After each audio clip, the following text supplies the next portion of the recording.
Rizzo on the restart. Weaves his way, fires, and scores. We're going to attack, coming middle, trying to free himself up, shot, score! It's around Wheaton, off the bounce, shot, and a score. Wow. Levine with some speed. Levine fakes a pass. Levine all the way is going to fire and score. Up top, Druin. He wants a shot, and he's got it. Wow. Meanwhile, Arbusto, one-handed shot is up and in. Got a penalty flag down. Skip pass sets up Gabord, and it's time to pluck a chicken. Black. But a good one-handed scoop up. Oh, Ryan, and he lights the lamp. Lowers that left shoulder and fires up the Cougar fans. Look at this. Nice play. Fake shot by Brunzik, and then he drills it on his way to the ground. Chase, extra feed, shot, score, game over. Live from Tom Domney Field on the campus of Portsmouth High School in Portsmouth, New Hampshire, it is the Friday Night Lights New Hampshire Game of the Week, presented by Beals Insurance.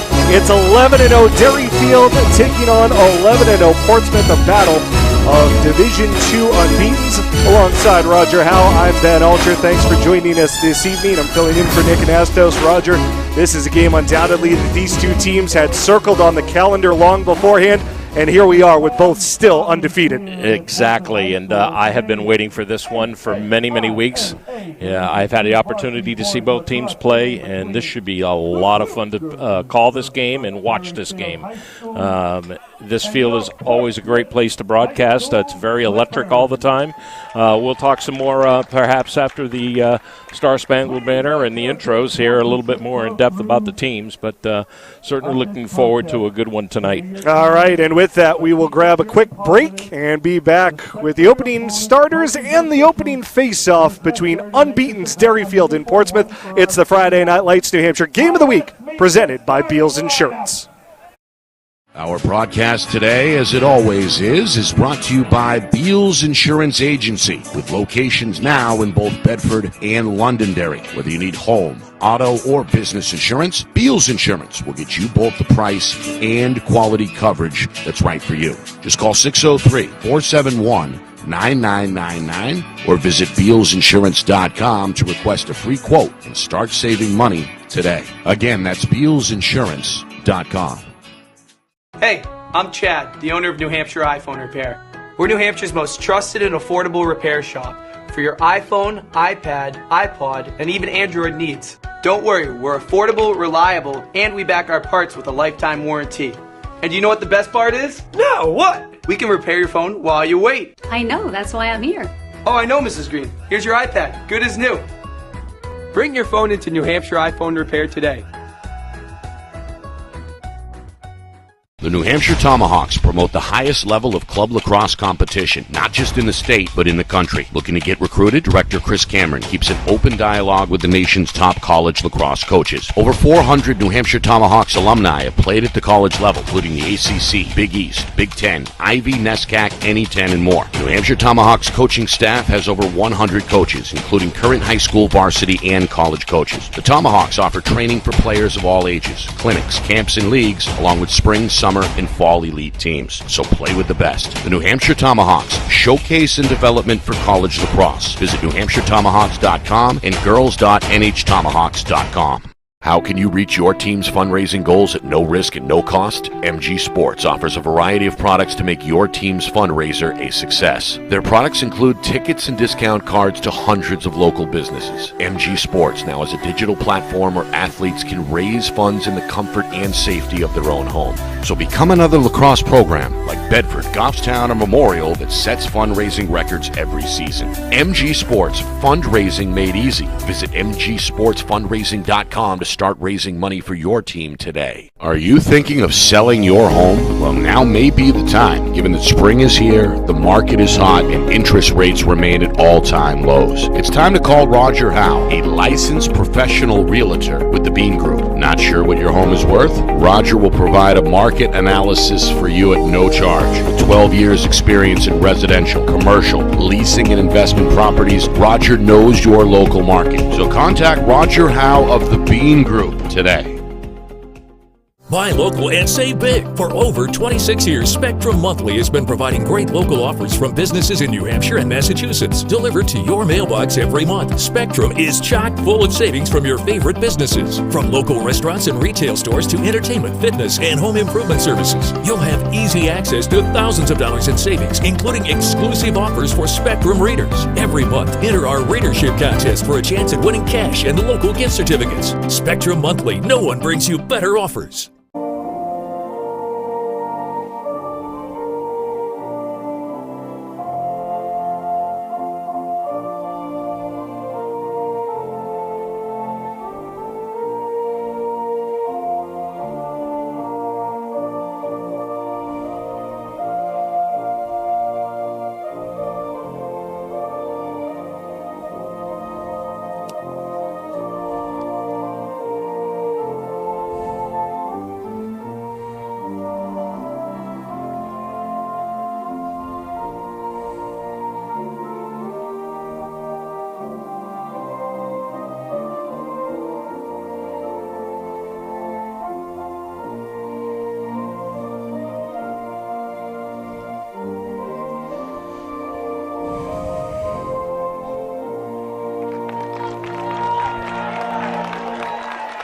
Final bars of the national anthem here from Tom Dobney Field on the campus of Portsmouth High School here in Portsmouth, New Hampshire. And a battle of Division II unbeatens tonight on our Friday Night Lights New Hampshire Game of the Week presented by Beals Insurance. Back with Roger Howe, I'm Ben Ulcher filling in for Nick Anastos this evening. Beautiful skies overhead, pretty much crystal blue. Few clouds here or there, a sprinkle or a shower earlier today, but certainly nothing to worry about for this one. And two teams ready to go at it, Roger. Going to be interesting for Portsmouth, especially coming in. This is their third game in 4 days, and sometimes this time of the year, the schedule can get a bit truncated, but Derryfield at least has the advantage when it comes to rest. They do, and as you mentioned, 11-0, both these teams. In my opinion, Derryfield has played a little bit lighter of a schedule. They do have a couple of good signature wins this season. They have a really good game against St. Thomas earlier in the season. They also went out of state and played Westwood from down in Massachusetts, and they won that one 11-10. And that was a tight game, obviously. But the big win that Derryfield just had was just a couple days ago against Timberlane. A very shocking score to see them just take apart Coach Blaska's team at 17-2. Portsmouth, they too have got a couple of signature wins here, and we'll talk some more about that as we go through the broadcast. But watch Nick Smith today and Zach Amend for Portsmouth, and obviously, you've got Quinn Silvio on the Derryfield side to watch today. Yeah, lots of great talent on both these sides. Portsmouth in the white, Derryfield in the maroon as they still battle for the opening face-off. It's going to be reeled in by the Clippers and Nick Smith as Portsmouth looks to establish early possession. We had Derryfield coach Chris Hetler on the show on Monday, and one of his key talking points for this game was about getting possession and controlling the tempo of the game. So his team's going to have to start it from the defensive end. Yeah, for sure. And I think Coach Hetler is really going to be relying on Logan Purvis today, his face-off guy, because Nick Smith, in my opinion, next to maybe Cole Frank, Pablo Vasquez for BG, he's one of the top face-off guys out there, and he goes both ways when he is out there on defense and offense. But, they'll want to certainly watch the tempo of Portsmouth here. Cougars keeping him to the outside here, at least to start. Here's Smith worming his way through the middle. Boom! Shot, he scores.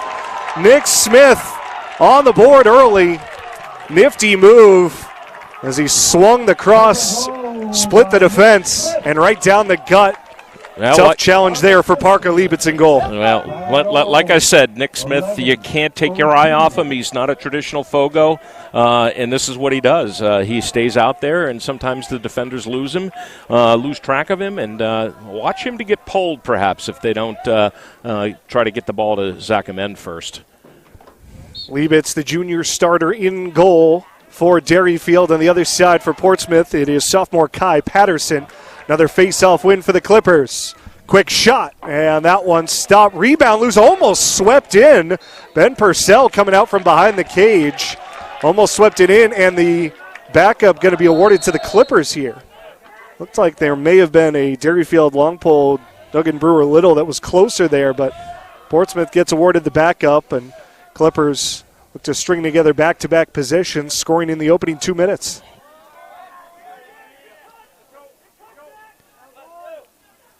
And Portsmouth very patient with the ball here. As Purcell again coming out high to get it.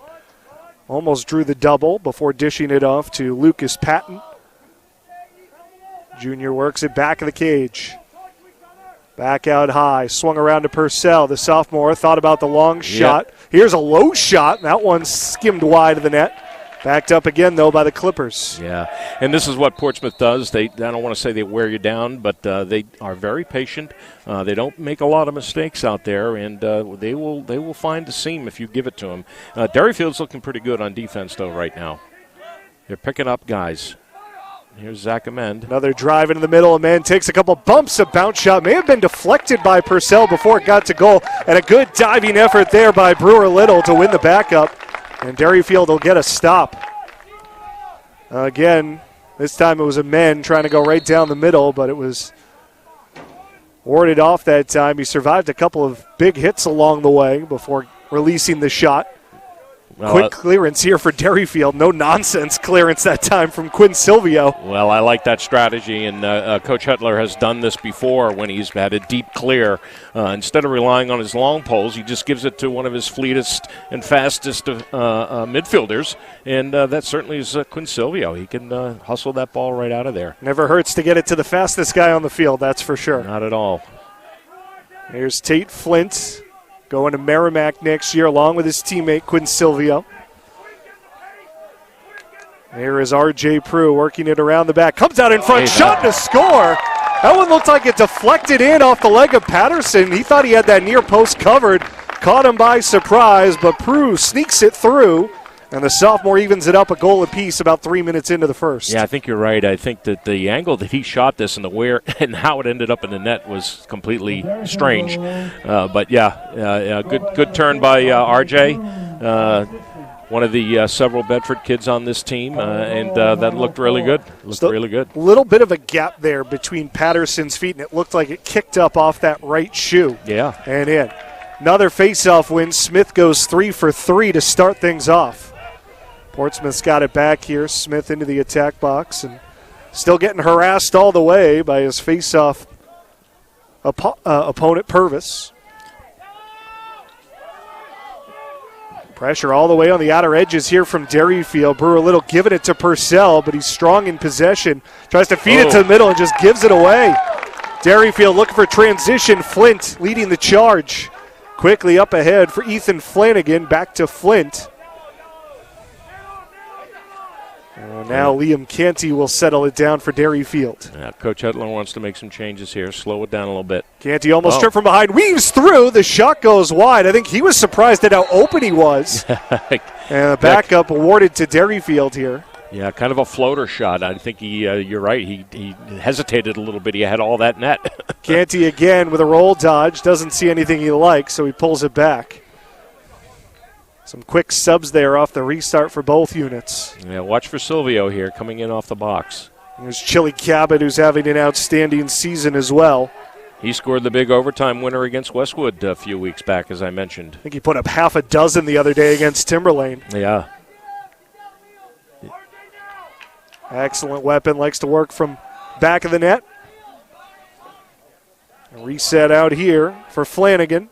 He'll try the right side, got around his man. Flanagan a shot. Patterson not able to sweep it out. Get in. The official comes from behind, says good goal. Patterson got a piece, but not enough. And a 2-1. Violation there on Portsmouth gives the ball to Derryfield for the first time off a face. Chance for the Cougars to try to get a 3-0 run here.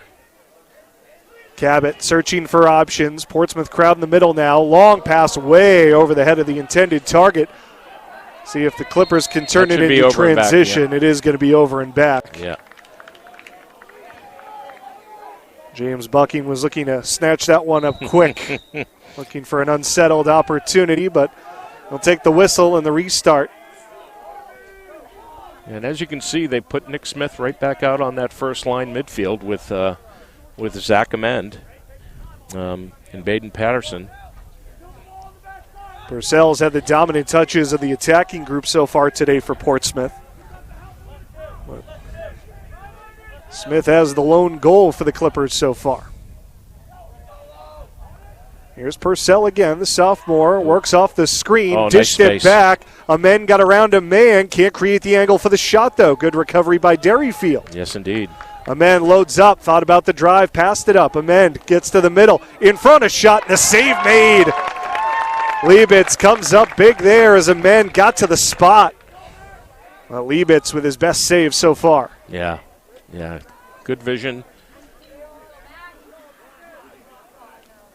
Long pole clear here from Derryfield. Max Fowler gets it across. Cabot comes to get it. And he'll settle Derryfield down here. Just under 6 minutes to go in the opening quarter. Cougars fell behind 1-0 in the opening minutes, but have reeled off back-to-back goals from Ethan Flanagan and R.J. Prue to take a lead here in a rematch of last year's D2 title game. And the presumptive favorites to get back there again this year, you'd have to say. Yeah, I think you're looking at the finalist right here. We haven't seen Timberlane play their best game yet, but nice snag by the goalie. Patterson should build his confidence after a couple have snuck through him. Yes. And that was a dangerous pass because it had a lot of heat on it. Could have easily deflected off of him and in. Not only that, Patterson's in the sun field. He's looking directly into the sun when that ball came up high to him. Lights already on here at Tom Dobney Field, but big shoulder check laid. Ball goes out of bounds and back over to Derryfield. A hard hit, but a clean one from Silvio, who just decked Patton down. Yeah, Patton kind of put his head into, or his shoulder into that. He could have rolled away from that, but Silvio had the leverage for sure.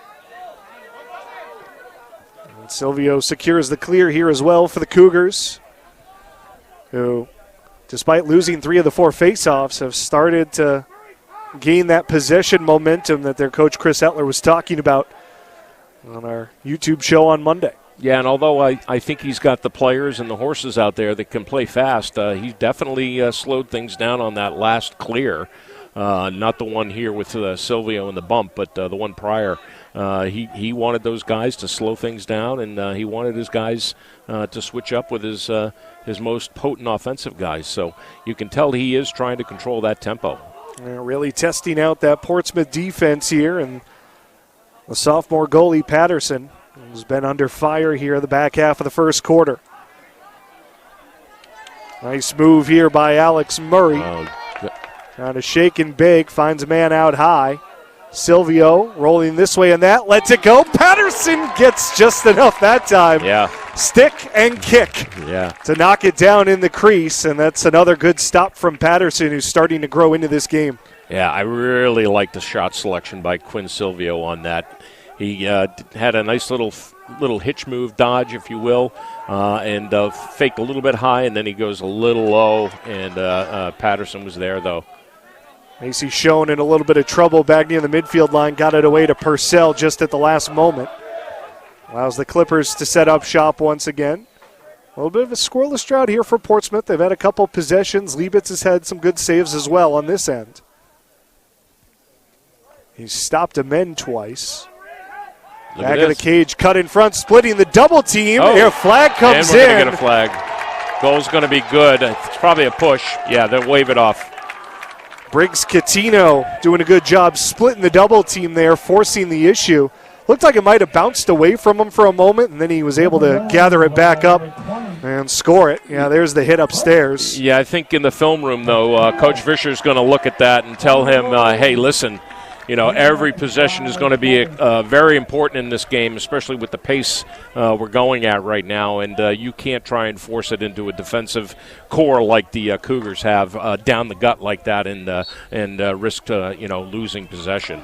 Another clean face-off win for Smith. Tries to race up the gut, loses his balance, survives a check, thought about a shot, and now circles it back.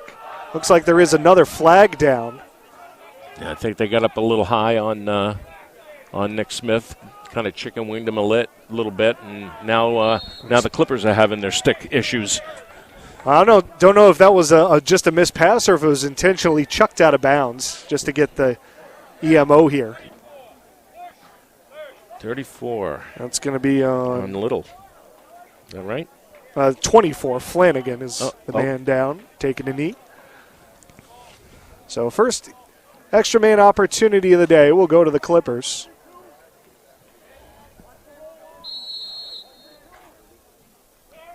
And it comes to amend. Purcell swings to Smith. Quick movement here from the Clippers. Aiden Patterson back. There it is. There it Amend is. winds, goes low and scores. Oh, they were late to get a man in front of him, and Zach Amend makes him pay. The junior with his first of the day puts Portsmouth back in front 3-2, and this is exactly what we were hoping for, back and forth. Indeed. Here in the opening 10 minutes. Yeah, it literally took them, 13 seconds to put that ball in the back of the net, and that's what I like about a technical foul being, taken advantage of. You don't play pass around a lot. You want to get things moving in very quick fashion, and that pays off for Portsmouth here. And it is the Bryant commit Amend who delivers it. Battle for the face-off. Smith got knocked down. I think we're going to get a push against Purvis. We are. Yeah. And so it'll go back Portsmouth's way right now. Smith having his way at the X. Yeah, up 5-1, and that only loss has been on a violation. It wasn't even a clean win by Purvis. Quick little give and go. Here's Patterson moving it over to Patton. Circled around the back for Coutinho. Purcell uses the screen. Tries to get to the middle. Purcell circles back. Purcell fighting through two. Eventually dishes it. Amend thought about the bad angle shot. Instead resets. Patton lost it. Got it back quickly enough. Now loses his balance. Loses the ball. Gets drilled over. And Derryfield comes up with it. Excellent piece of defending there by Flanagan, who just stood up Patton. Yeah, Flanagan needed a play like that to gain the favor of Coach Hetler after being in the box there. Well, Patton tried to return the favor, but Flanagan strong through the check, gets it upfield. Well, Derryfield looking to answer back again. Quick pass out high. Oh, look at this. Two defenders right in the face of Murray, but he's able to shake away from it. Looked like Flanagan was trying to get to his right hand, but the shooting angle wasn't there. Yeah. Even though he was in good position. Oh, just blows by him. Coming out front, shot and a score, ripping it upstairs. Silvio. Guess who? Quinn Silvio. Yeah, that the minute he made his move, and he has that really deceptive little head bob, but then he takes right off. And look at the distance between him and the defender, and then there's no slide at all. So that certainly caught the Clipper defense off guard there, I'm sure. Excellent angle on the shot, too, going low to high. Tough for a goalie to read. And that was right over Patterson's shoulder where it beat him. Face-off win again for Smith. So he was able to scoop it away. Smith through a double team. Quick shot, bounced wide. Coutinho will back it up into the final minute now of the first quarter. All tied, 3 apiece. 3 different goal scores for each team. Looking for a quick give and go off the inbound. Charlie Horgan was screaming for it, but the pass was offline. Portsmouth is able to reset. Looks like the Clippers looking to hold for the final shot here. Definitely would have been difficult for Leibitz to see that ball at the speed that Horgan was coming in, but bad pass. Coutinho all the way out high to get it. Races down the right alley. Fed to the front. Amend dinks and scores. Oh, he left his defender in the dust. And Amend with a pretty fake and finish for his second goal. Wow. Now, that's how you execute when you're looking for last shot. You definitely find that seam.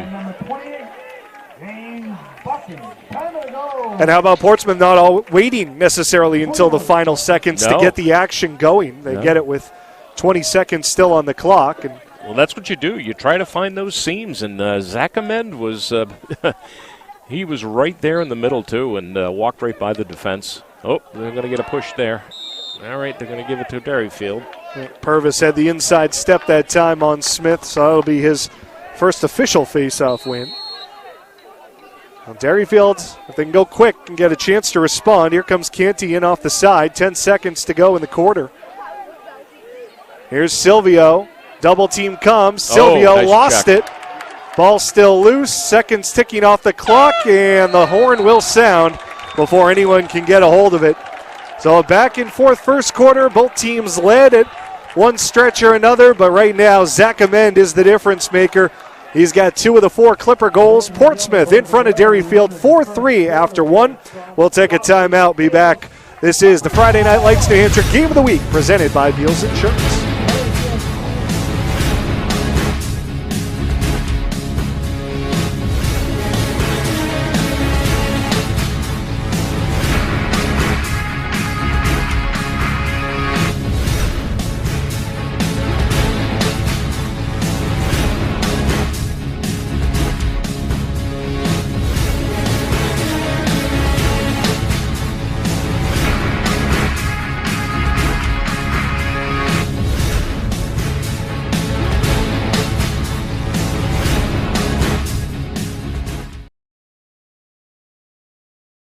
Our broadcast today, as it always is brought to you by Beals Insurance Agency, with locations now in both Bedford and Londonderry. Whether you need home, auto, or business insurance, Beals Insurance will get you both the price and quality coverage that's right for you. Just call 603-471-9999 or visit BealsInsurance.com to request a free quote and start saving money today. Again, that's BealsInsurance.com.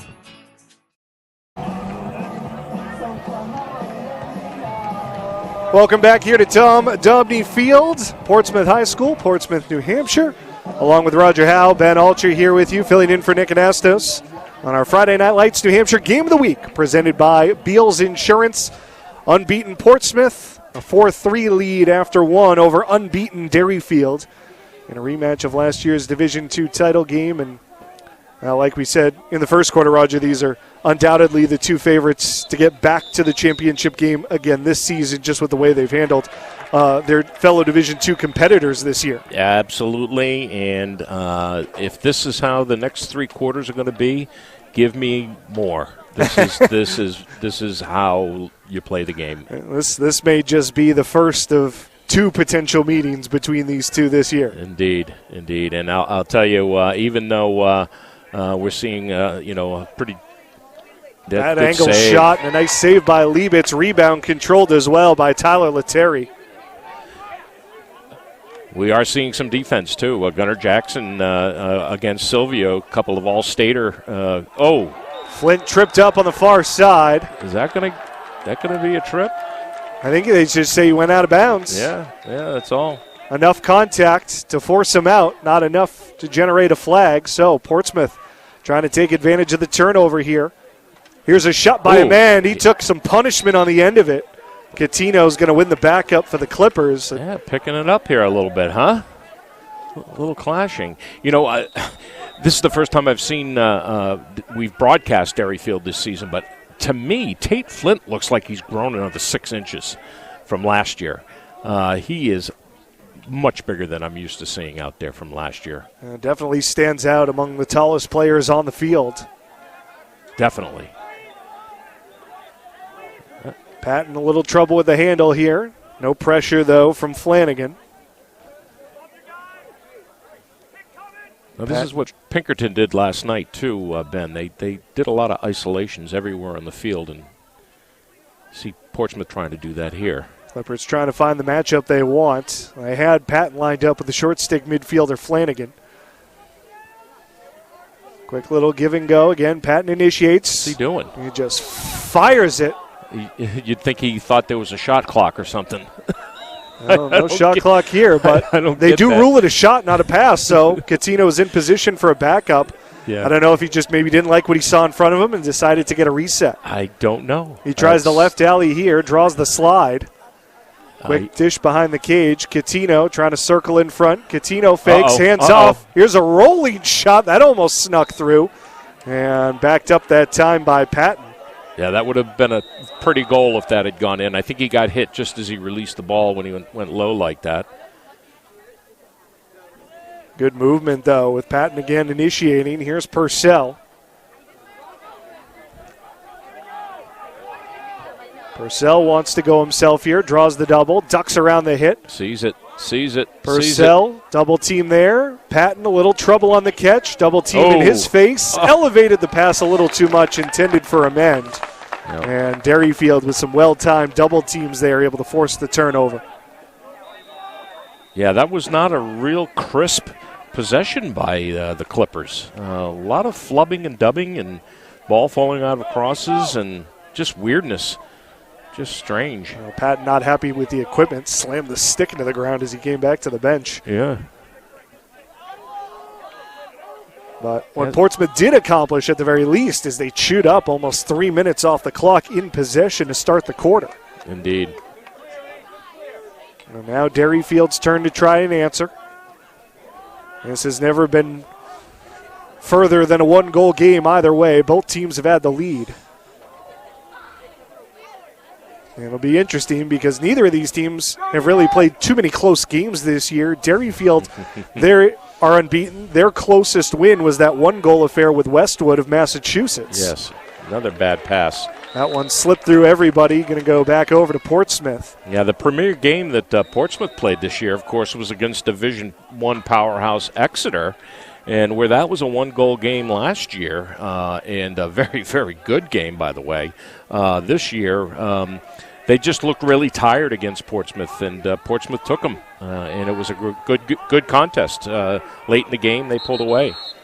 Little trouble here, and a timeout looks like it'll be called from the Portsmouth bench. Yeah. As Chad Vischer saw his long pole, Macy Schoen in some trouble again. Nobody coming to get the ball, so he'll bail his team out with a timeout. 8:17 to go here in the second quarter. And like you said, Roger, this has been absolutely what we were hoping for in a battle between two unbeaten teams. Yes, indeed. And this is a good timeout, very good timeout. Not only does it benefit them to discuss what they're doing here, but after that last possession, they really need to do a little bit of a reset, I think, and obviously the timing of the timeout so that they didn't have a violation of failure to advance. So they're getting the benefit of both. I really expect them to come out and run something here to try and get a little more distance between them and the Cougars. But yeah, they just that last possession did not look like the Clippers.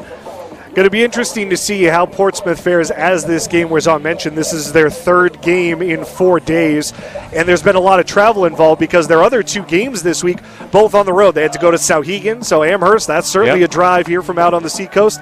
And then yesterday afternoon, went all the way to Conway and battled Kennett. So, brutal. That's a lot of travel. Look, speaking as a near 40-year-old, those legs are a lot younger than mine, so I'm sure they got plenty of gas in the tank, but still, that's a lot of wear and tear at this point of the season and going up against a quality opponent tonight. Yeah, definitely, and when you look at that Souhegan score, 12-6, and then you look at what Derryfield did to Souhegan earlier in the season, 20-1, what do you make of that? Has Souhegan gotten that much better? But here they are, 2-11-0 teams, so... Derryfield may, again, have been expecting a little bit of a bigger test from Timberlane, but just ended up going to blast down, taking care of the Owls handily, winning by 15. Yeah. There have been some big margins that Derryfield has won by this year, but that one may be the most eye-popping because Timberlane, was thinking of itself as a prospective contender to these two, and still may be come playoff time. I think they will be, but yeah, you're right. I mean, that was Nick and I did the this. Here we go again. Now that's Zach Amen throwing it out of mouth. That's the second time he's thrown a kind of a questionable pass. Well, credit Derryfield again. Clogging up the passing lanes and taking away the short, easy passes for Portsmouth, forcing them to go all the way across the attack box. Back-to-back turnovers on the offensive end by Portsmouth. And again, Derryfield going to have a chance. But what Portsmouth, again, has done here is they've chewed up a ton of clock in this scoreless second quarter so far. Yeah, and again, they bring a short offensive midfielder back on the clear. And he gets picked up right away. But they still clear the ball very effectively. And watch for them to do the same that the Clippers have been doing here. Nice methodical possession here. We get it to their main man, Silvio. He has the last of the 3 Derryfield goals. Matched up right now, the sophomore long pole, Ethan Lander. There's a Portsmouth team that's had to retool a little bit. They've got a handful of sophomores in the starting lineup, including, feature attackman in Purcell and the goalie Patterson. So key spots where they're sort of working their way back, but they've all had excellent years. They have, and the strength of both squads is the depth of their roster, because they've got them in the pipeline, as you said. Long pass nice across turn to Silvio. Dropped it off there for Prue. He's got a goal already today. Derryfield a little halted right now, trying to work a little bit of a quicker tempo around the horn. I think they'd like to see this shot come from the goalie's left side here. They seem to be working it with the sun. As you can see, the sun's in the goalie's face. Flint looking to isolate perhaps here. There it is. Up top, a shot. There it is. Ripped through. Yep. The alleyway opened up for Ethan Flanagan. The captain has his second. Flanagan's been strong on both sides and rips that one through to tie it up at 4.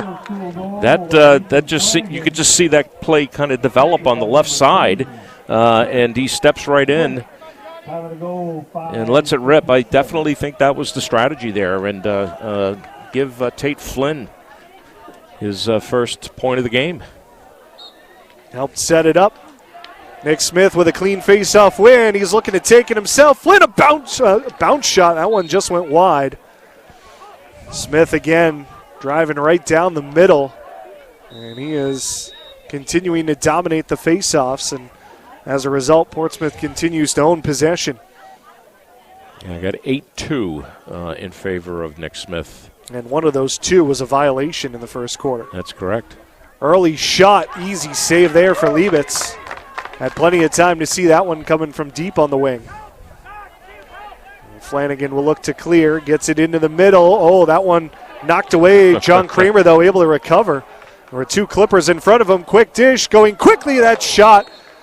Not sure if Patterson got a piece of it with the top of the stick or if it just glanced off the crossbar. Yeah, I think you got a little glance there. You got a little pipe play. Let's see here. Yeah, right up the crossbar. Good eyes, Ben. Murray looking for his first, denied by the post. Watch. Turning nice bouncer. Turn. Patterson comes up with a save, loose to the near side. It's going to go out of bounds. Which way? Derryfield. Yeah. It's a good right call. Dave Shannon, the official right there. One of the best officials in the state. Been around a long time. And Vincent Peroni have the game tonight. Vinny's been around a long time, too. Under 5 minutes to go until halftime. After a 7-goal first quarter, we've only had 1 so far here in the second. Yeah. Things have slowed down on both sides a little bit. Here's Canty drawing the short stick. Cuts it into the middle, searching for options. Nothing there, so Kramer will reset. Here's Prue. Yeah, this is a sign of a good team, though, Ben. When you can go into the game trying to put forth a strategy and you can adapt to the game as it unfolds in front of you. Another bad pass. That's the second bad pass by RJ in this game. But when you can do what they're doing and slow it down and not try to get into a track meet. This is what you get. 1 goal in a quarter and 2 good, very good teams that can hang with each other. Tough lane for Prue there. Defense had really collapsed back into the middle of the field, so wasn't a great option for him. Another one. Quick double team pass high, but nicely reeled in by Amend from Purcell. Patterson into the middle. Low shot, that one just wide. And the backup going to be won by Liebitz here. There was no one behind the goal for Portsmouth. So Liebitz had his chance to take off from the crease and win possession for Derryfield. Another one and done for the Clippers. Yeah, I love the way they played that, though. You're right. The double team came on real quick and forced almost a bad pass like that. That one too high. As Max Fowler tried to get it up quickly. Nearly given away again by Portsmouth. Peterson, a bouncer into the middle. Some trouble here. Nicely handled off the chest, though, by Schoen. Yeah, very nice. He's been the main long pole in clearance, zips it across, reads it well. Brady Kilroy hasn't seen a ton of time early on, but the senior providing some experience and helping to secure an easy clear for the Clippers. Yeah, he's been there a lot this year on the defensive side for them, and come a long way. Sometimes in a high-pressure game like this, you might just need sort of one of those veterans to get in and settle the tempo down. Indeed. Yeah, this whole team, I mean, they look very poised. Both teams. Here's Purcell giving it back up to Smith. Top line midfield back out there now for Portsmouth. Amend trying to drag his defender away here. It's got Brewer Little in front of him. Amend goes crossfield for Smith. He's had a couple missed opportunities. Good matchup here. Down the left alley. Smith, a nice shot play. to score. Excellent job. Stayed on his left all the way. Nick Smith, his second goal. Wow. And the Clippers go back ahead 5-4. Boy, the Clippers are specializing today in last-minute goals. That was. Oh, wait a minute. We got a bad time there. Okay, all right. No. Still 2 minutes Our and change scoreboard left to go. I'm like, our score, that went fast that quarter. But yeah, playing one-on-one against Quinn Silvio, might have been a little tired there. Hard to say. And Smith still working his magic at the face-off X. Purvis, though, able to box him out this time. Is he going to win the ground ball? Yes, he will. Nice. So Purvis able to get one for Derryfield, and a timeout going to be taken by Chris Hetler. First timeout for the Cougars. And with 2 minutes to go until halftime, going to look to maybe draw something up here and get it back even. Yeah, I think that they needed that timeout, and this is what this is one of Coach Hetler's strengths. As I've said before in the broadcast, I've had the pleasure of coaching with him, and he has a very calm style about him. He knows the X's and O's of the game very, very well, and he'll come up with something here. Well, he has been the mastermind behind this terrific run that the Cougars have been on. 4 straight championships prior to the pandemic. Missed out in 2021, got back to the championship game last year before falling to Portsmouth. And the Clippers, 2-time defending Division II champions, so you've got the last 6 titles between these two programs. And again, hard to think one of these two isn't going to come away with a championship again this year. Well, we're certainly hoping that the matchups, when playoffs start, don't pose them in an early round matchup. Highly unlikely with the way they sit in the standings right now, but this is definitely fast-tracking its way to a Final Four at the very least. It has certainly been a fantastic game living up to our Game of the Week moniker. It has been a 1-goal game throughout, but very open in the first quarter. We saw 7 goals in the first quarter, only 2 so far, 1 each way here in the second. Is to your mind, Roger, is it the defense is clamping down? Is the execution on the offensive end maybe been a little bit more of a slower tempo? Well, I think that's exactly what it is, the latter. I think both teams would just want to play this type of game and go ball control, not make mistakes, because both teams are just so good, and they're good, so well skilled, that you can't afford to make a mistake and have the other team capitalize on it. Silvio like looking that. for Flint. The pass a little high, still able to reel it in. Derryfield keeps it. Coming up on 90 seconds to go in the half. Nice play. Rotated over. Shot blocked. Flint had 2 bodies in his way and found one of them. Now the lane opens up. Flint spins, fires, and a save made. Not sure if that was going wide or not, but wide, Patterson made sure of it. Yeah. Yeah, but good recovery by Tate Flint to come out of this and get the shot off, too. A little pressure up the far sideline as it was Gunnar Jackson trying to charge ahead. And now a timeout coming from the Portsmouth bench. This will be the second timeout for the Clippers. Strange possession there for Flint, who had it, lost it, got it.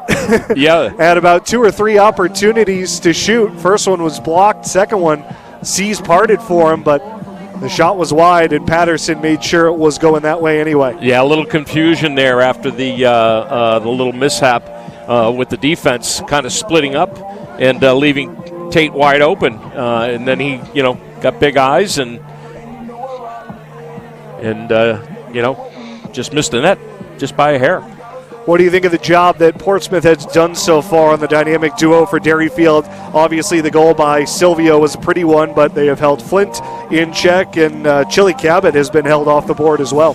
Yeah, I mean, except for RJ, that's been mostly a midfielder's game here for them, and they need to get more of the attack involved here with Murray and with Chile, and RJ being the only starting attackman that has a point there. But they'll come around. They'll come around, and we've seen them really have a day too, with especially Chile and his skills, and they like to set him up in certain spots out there. So we'll see what Portsmouth does here. They're going to double him up, Zach Amend up here on the 50.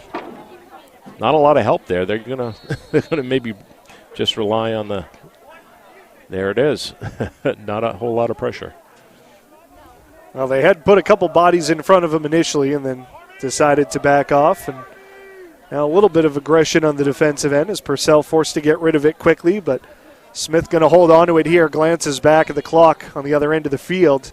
Sees it tick down under a minute. Portsmouth may try to hold this one out a little bit as well. They scored in the final minute of the first quarter. Catino thought about turning toward the front. Now resets back for Amend. It was he who had the final minute goal to end the first quarter. Well, it was Fowler, the junior long pole in front of him. Amend stutter steps down the right side. Oh. Looking for a quick give and go. Pass was blocked. Oh, Amend came through and swept it away. Nifty hands there by Amend. Keeps the possession alive. 20 seconds to go. Double team comes. No. Bounce pass through the middle. Headed to the back. Finds Catino. Circling to the front. A low shot. That goes wide. Backed up by Derryfield. Boy, a couple extra chances on that possession for Portsmouth, and Catino almost made the most of it. Yeah, and good backup by Dugan Brewer Little to be there. Watch the play from behind the net. Quick push, Flint with it across midfield. 3 seconds, 2. Is he going to get a shot away? It's going to go wide anyway as he spilled at the end of it, and that will get us to halftime. So in a back-and-forth battle between Division II unbeatens, it is a one-goal game at the break. Portsmouth at home in front of Derryfield 5-4. And in a game that has never been separated by more than one goal, looks like it's going to come all the way down to the wire. Yeah, and when you see a game like this start as quickly as it did, the pace of it, that is, in the first quarter, and then it kind of slows down, it becomes more of a strategic outlay of play by both teams. That usually sets up the pace for a very, very brisk second half where you might see a lot more transition, a lot more chances being taken. We'll see how that all turns out. But, looking forward to the second half here. Well, one thing we knew was going to be key, Roger, was going to be possession. And certainly in the second quarter, Portsmouth had the bulk of it. And when you look at the faceoffs, that may be the one area so far statistically where there has been a decided advantage one way or another, with Nick Smith winning the lion's share of the draws for the Clippers. Absolutely. And when we come back from the break, we'll go over the first half numbers, maybe catch a score or two. All right. Look forward to a good play in the second half. We'll be back in a moment. 5-4 your score. Portsmouth over Derryfield. This is our Friday Night Lights New Hampshire Game of the Week presented by Beals Insurance.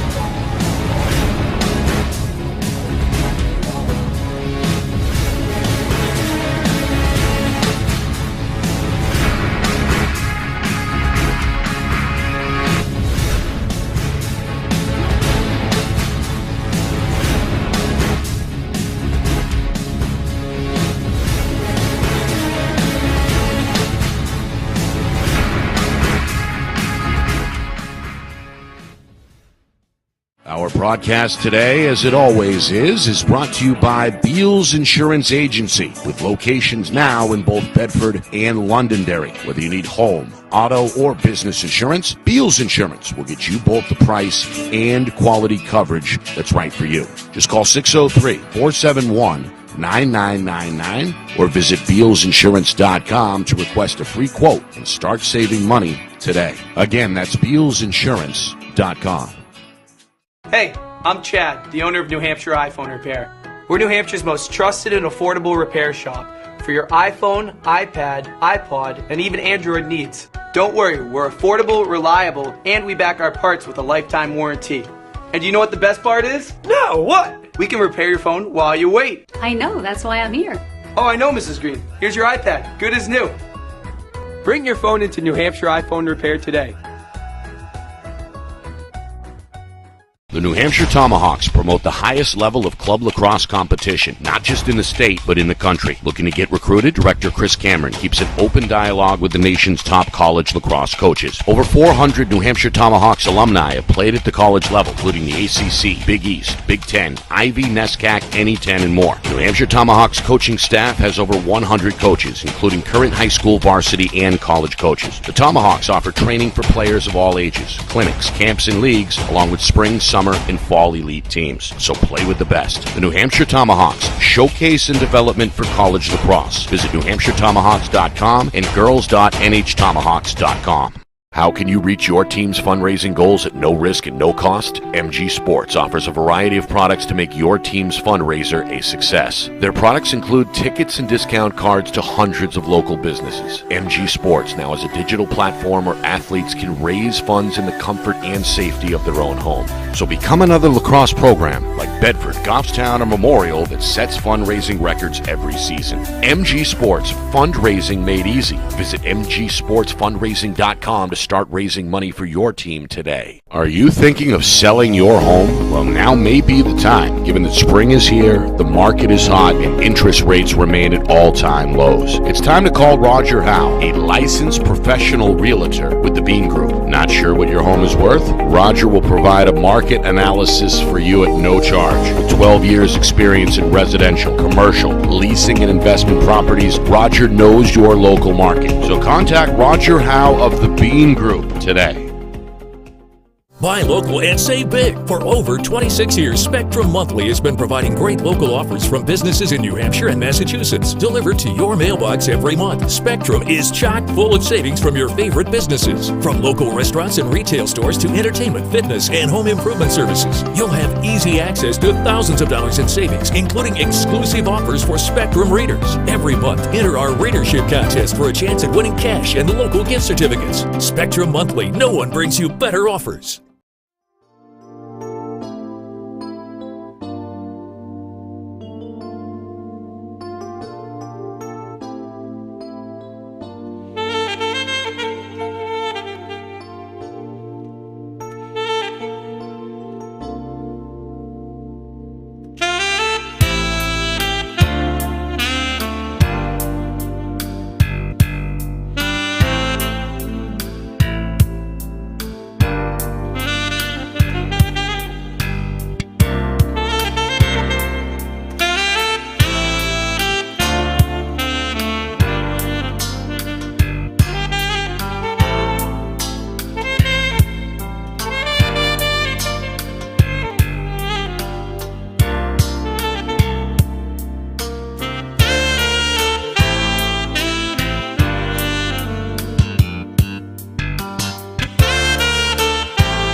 Welcome back here to Tom Dobney Field, getting ready for the start of the second half here between Division II unbeatens Portsmouth and Derryfield in our Friday Night Lights New Hampshire Game of the Week, presented by Beals Insurance. Alongside Roger Howe, I'm Ben Alter, filling in for Nick Anastos tonight. And Nick was kind enough to bless me with this great weather in his absence. Could not have asked for a nicer Game of the Week, especially when it's been such a rough spring for pretty much all sports. It's been a tough go through most of April, finally getting some good weather here in mid-May. Yeah, and I got to tell you, this is one of the most enjoyable places to broadcast a game and watch a game because of the excitement and the crowds and the noise and all that stuff. But as far as broadcasting against the weather, it's always one of those crapshoots because we've been here in high rain and winds and cold and blustery conditions and thunderstorms. We had to sit here one night and wait for the thunder to pass through. But just a great environment here. Always interesting out on the Seacoast, and another interesting one tonight between two undefeated teams. Portsmouth a 5-4 lead as we get ready for the start of the third quarter, and never really any separation for either team in this game, Roger. It's been a one-goal game or tied throughout. Clippers have been able to maintain just a little bit of a slight edge. Maybe that's exclusively because of the face-off success of Nick Smith, but they've also gotten some big-time goal scoring from Smith. He's got 2 of the 5. Zach Amend has 2 as well, and those were 2 guys that you highlighted, 2 key guys for Portsmouth.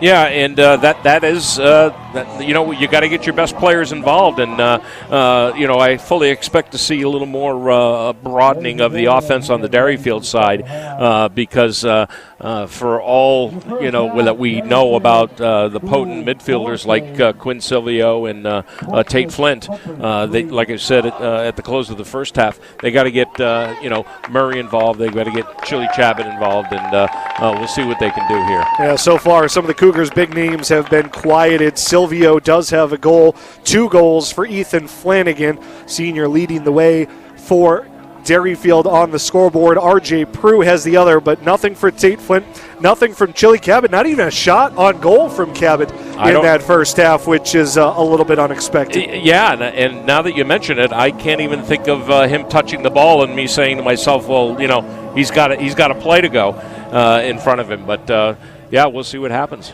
We'll see.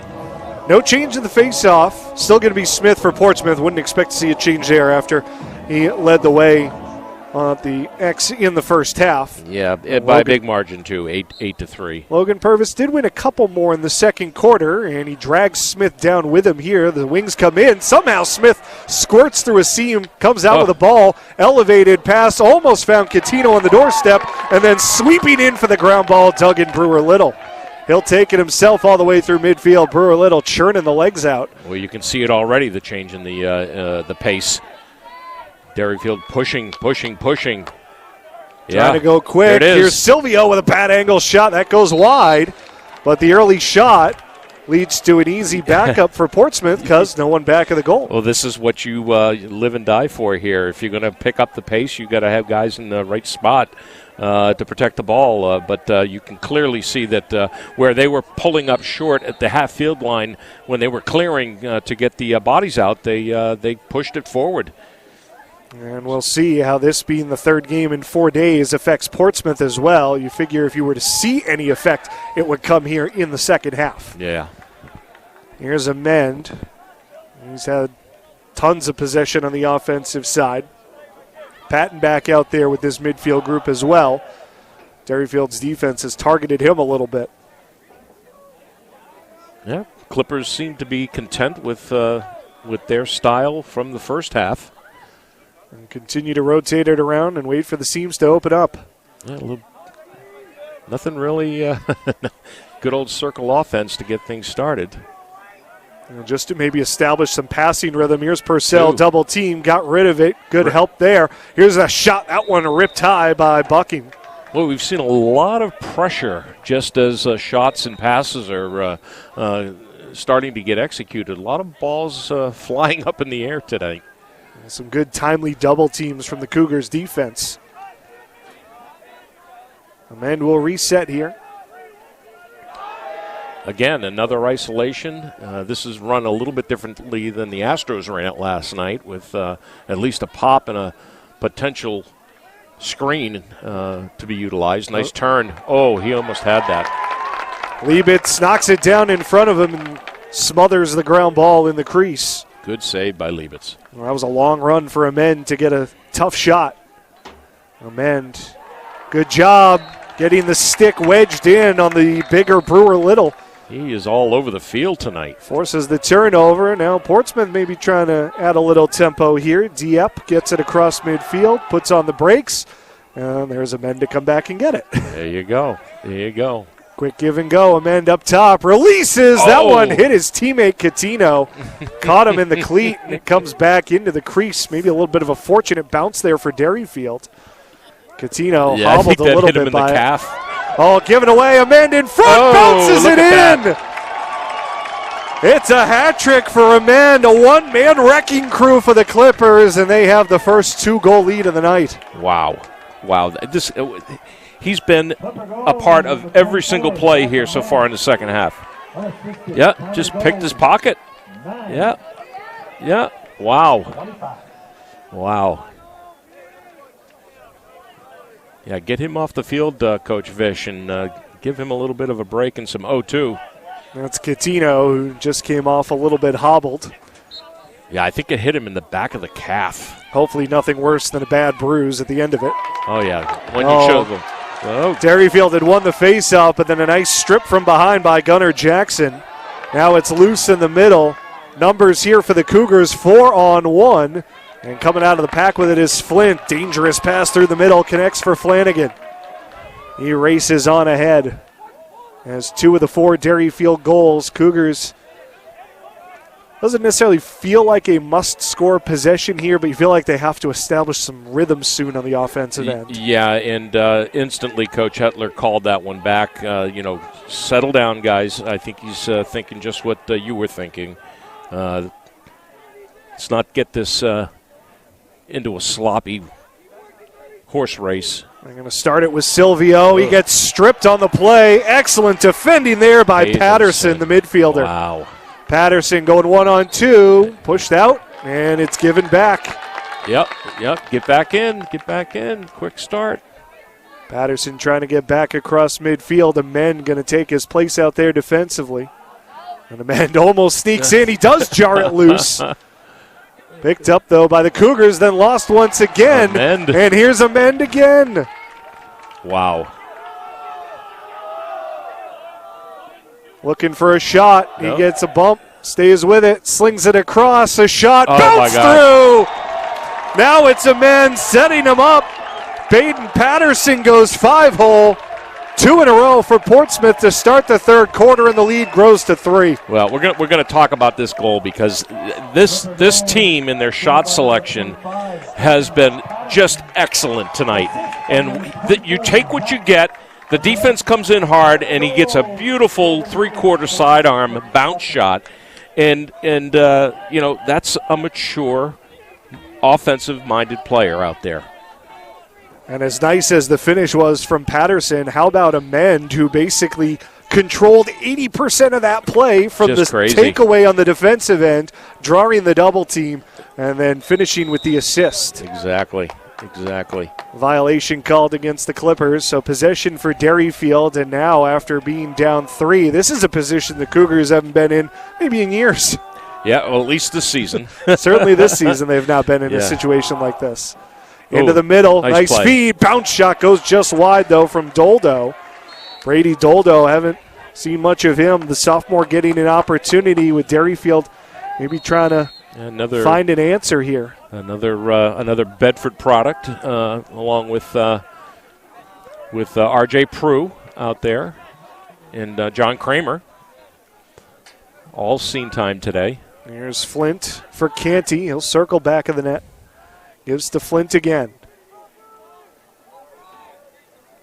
Now to Murray. Back up top. Wind up. That one fired wide by Cabot. First time he's taken a shot. Yeah, notice how they've brought the attack. Yeah, there's they're trying to keep them up into a shooting position. Sort of inverted the midfield in the attack group a little bit. Well, it's always been like that with Coach Hetler and the Cougars. You look at their roster, and every year when I get it from Coach Het, I look at it, and he either has a tough time deciding what position he's going to put him in, or this is how he intentionally does it. But he's got a lot of midi attack slash positions out there, and everybody goes two ways sometimes in his offense. Got to look at it pretty much as a six-man unit. Nice Flint! play. Oh, under the bar. He Wow. sneaks it in. A laser from Tate Flint, and a much-needed counter-strike from Derryfield cuts it back to a 2-goal game. I think we're going to give Chile an apple on this one. Not quite a dodge out of Flint. He didn't really need to do much but step down here. Yeah, definitely. This give is him a rip. rocket. That is a rocket. You don't blame Ethan Lander for getting out of the way of that one. Exactly. Preserving the helmet there as he ducked through. This one bounced off the helmet of Smith. He's able to find and recover it. Takes a couple bumps, able to tiptoe up the near sideline. Smith a dish. Here's a man. Bounce shot. Saved by Liebitz.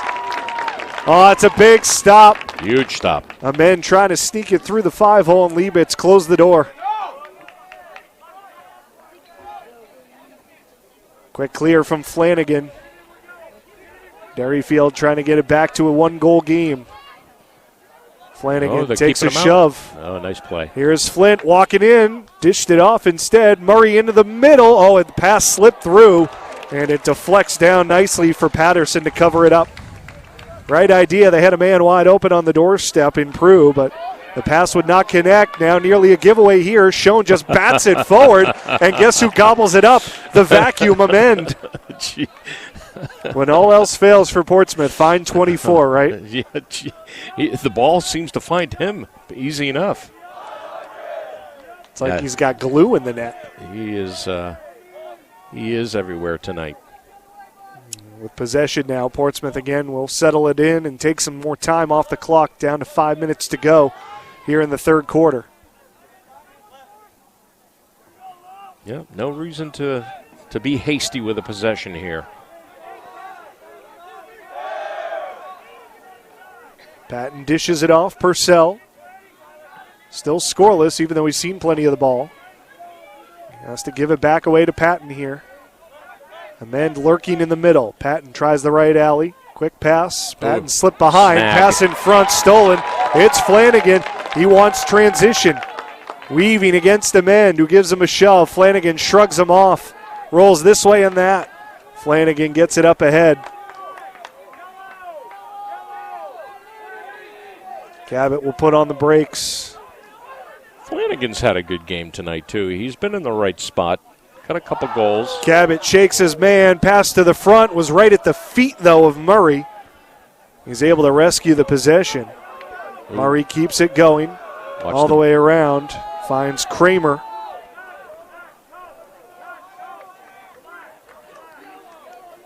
And Flanagan's been impactful on both ends. 2 goals offensively, a number of takeaways on the defensive end as well. Yes. Getting John Kramer out there, getting some fresh legs on midfield, giving Fowler and Flanagan a bit of a break. Cabot trying to get more involved here in the third quarter. Works off the screen. Wanted to dish it back, but the pass wasn't there. Yeah, uses the screen again. Cabot cutting out in front, falling down. That one might have hit the post. Peterson missed on the scoop and slung it back instead to Silvio. Yeah, that one stung. That's what Chile does, though. He gets over goal line extended, gets into that little slice of shooting spot. Kramer nice circles. play. Great feed in front, and it's buried by Prue, his second of the day. But an excellent feed by Kramer. And as you mentioned, the depth was going to be a key for both these teams, and Kramer coming up with a big helper there. Exactly.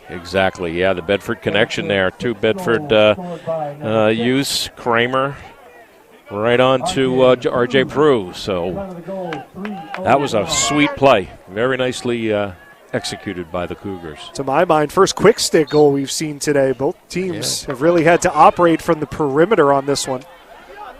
Whacked forward here. Smith has the inside track. He's got it knocked away, though, from behind. Nicely done by Fowler. Flipped up ahead for Flanagan, who ducks around the check of Smith. Derryfield looking for a little mini 3-0 run. Flanagan in the middle. Oh, Flint fanned on the pass, got it back. Quick reset. Flanagan tells everybody, let's settle down. Oh, yeah. Once again, the senior leader taking control for Derryfield. Portsmouth reeled off 2 in a row to start the quarter. Cougars have answered with 2 straight. They can tie it here with a third. Flanagan trying to call his own number, tried to do too much. It's loose in the middle. Now to the outside. Flint is first on it. Man down for the Clippers. Flint looking for options to cut to the goal. Can't find anybody. Good recovery by the Clippers to get back in the hole. Derryfield trying to throw some confusion at the defense here. This is a good matchup, Ben. D up against Tate Flint. See if he can push him away. He tries to do just that and rips it. Short side. Tate Flint using his muscle to get through. Yeah. His second goal, 3 in a row for Derryfield, and we're tied again, 7-7. Well, you know, the minute I saw that matchup, clearly the size difference, but also the ability of Tate Flint to really just kind of manufacture things.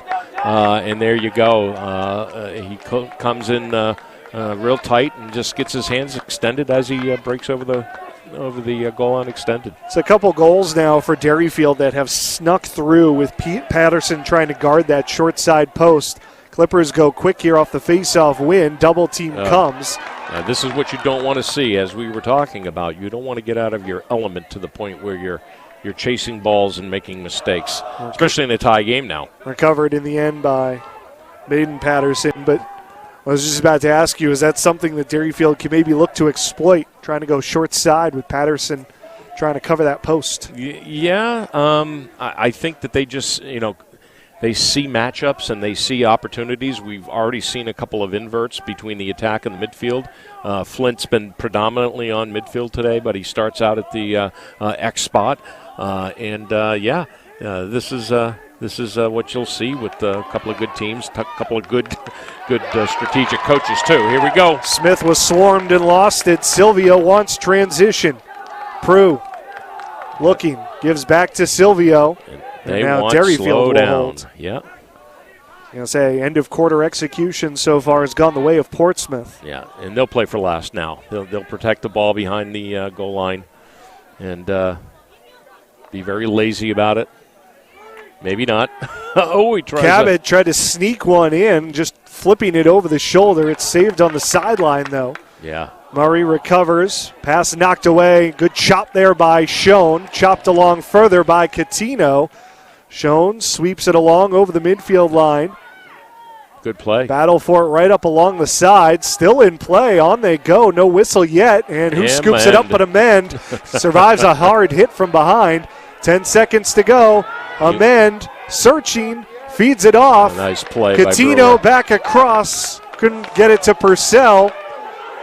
3 seconds, 2. And no room for a shot there. You wonder if Smith just wanted to let the clock run out or was trying to do something. But the Derryfield fans letting the Cougars hear it. 3 in a row for Derryfield to cap a wild third quarter. A third quarter of runs. We'll take a quick timeout. Back with 12 minutes, maybe more. We'll find out. It's our Friday Night Lights Game of the Week presented by Beals Insurance Studios.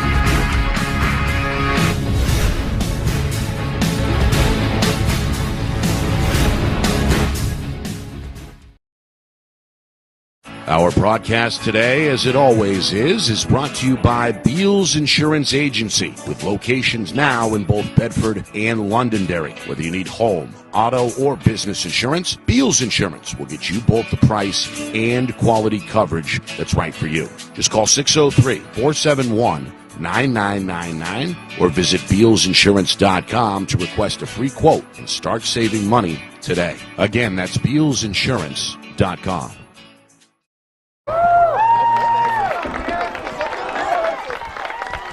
Welcome back to Portsmouth alongside Roger Howe. I'm Ben Alcher for our Friday Night Lights New Hampshire Game of the Week presented by Beals Insurance.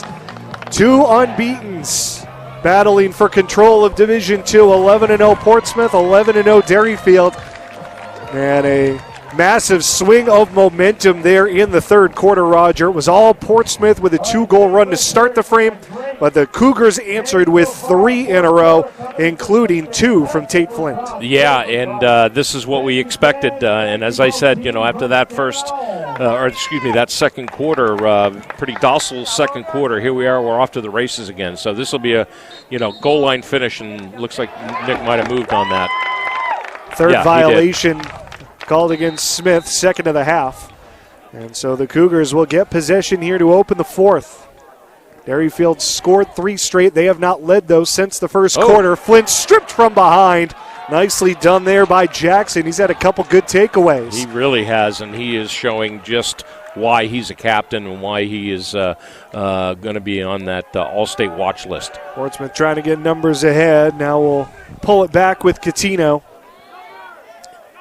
In fact, let's talk about that for a second. You got 17 players out here on the field tonight that are on the all-state watch list for Division II.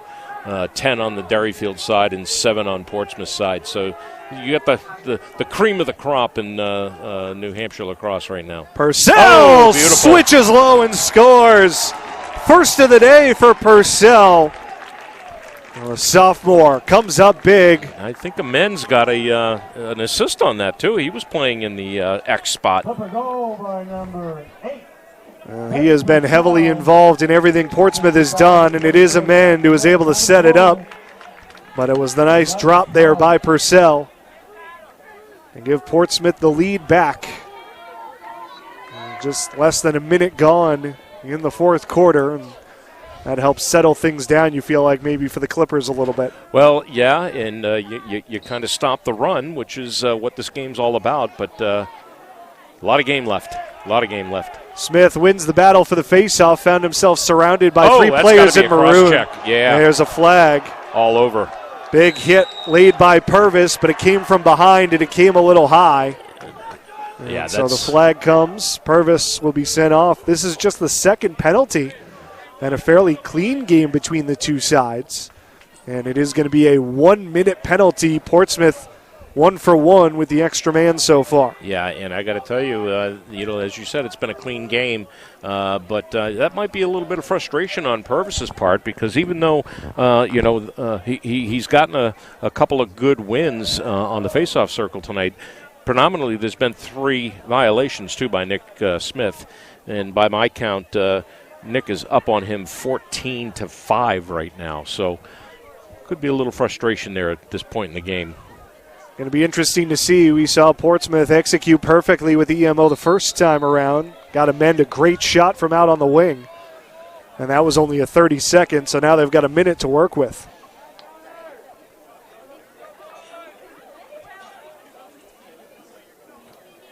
Cougars trying to force the issue a little bit, extending some pressure, especially out on Amend. Here's Smith. Sends it to the back. Catino circles. Hand off. Patterson. There it is. Shot high and wide. Wow. Good look for Bucking. Couldn't tuck it under the crossbar, though. Yeah, definitely Derryfield feels on defense that they cannot pack it in on their man down. They have got to be aggressive. Smith rotates. Purcell, bad angle shot. Did it get through? Liebitz looks behind him and finds it. Got just enough to keep it out. Never good when the goalie looks behind them, but Liebitz kept it in front of the goal line, I should say. Big stop there and a chance. I was going to say chance for Derryfield maybe to escape the penalty, but they give it away in the midfield. Then it's walked over. Now 2-on-1. Silvio. Oh, and a kick save made. Save of the night by Kai Patterson. denying a 2-on-1. Wow. Man, when you stop Sylvia one-on-one like that, he stood tall. Another flag behind the play, going to be against Derryfield. Portsmouth trying to take advantage. A bounce shot wide. Amend with the backup there as Patterson sent it wide. But how about the kick save by Kai Patterson? Just tried to make himself big. And this is terrific stuff from the sophomore. Illegal body check. Yeah, on Quinn. So just after the Purvis penalty expires, Sylvia will take a knee. Yeah, literally a minute and a half between penalties.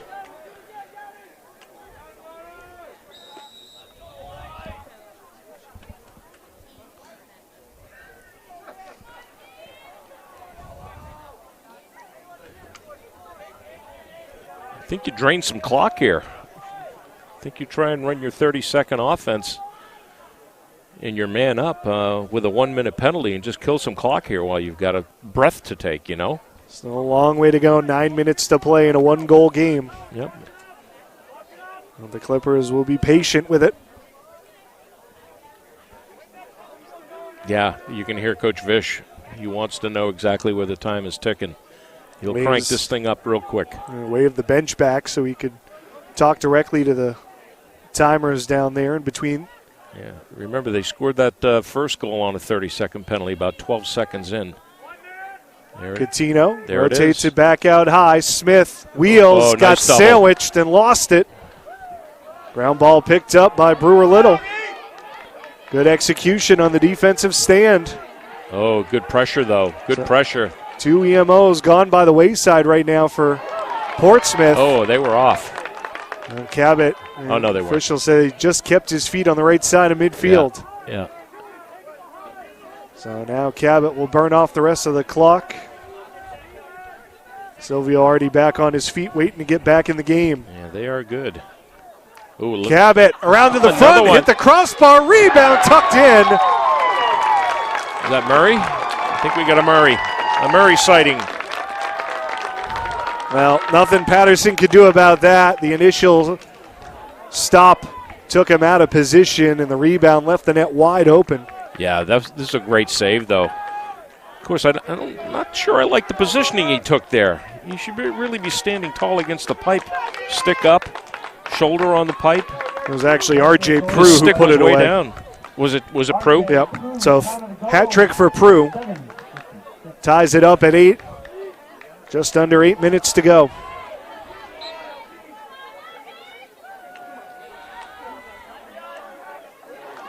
Well, Derryfield wins one clean here.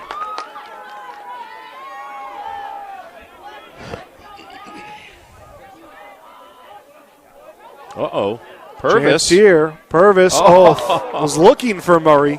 Couldn't quite find him. Murray should have had that. Murray was looking right down his pipe.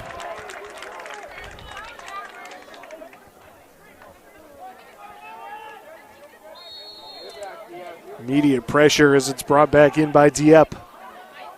Here's Patton trying to get it over midfield. A little pressure there from Cabot. Patton across the 50. Yeah, just wheel it here, yeah. Just reverses course there under pressure from Fowler. Patton looking for some help, finally gets it.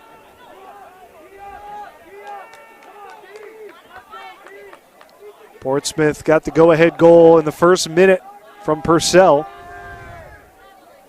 But the answer coming from Derryfield on the rebound chance for Prue. We're knotted at 8 here as we tick down toward the final 6 minutes of this battle of unbeatens. Yeah, so watch the slowdown effect here. Just enough. Just enough in a tie game. You don't want to lose possession and make mistakes.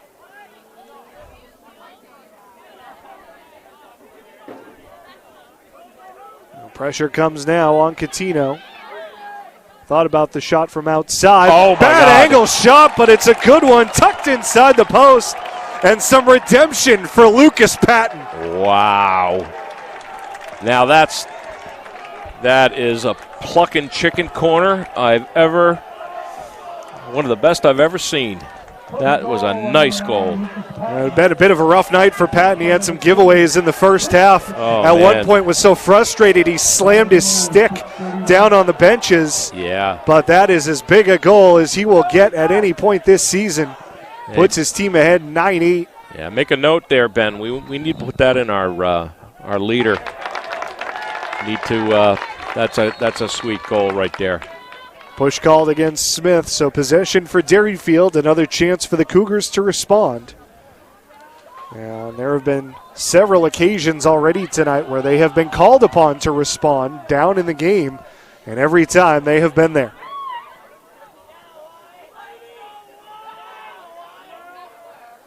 Still a lot of game left, though.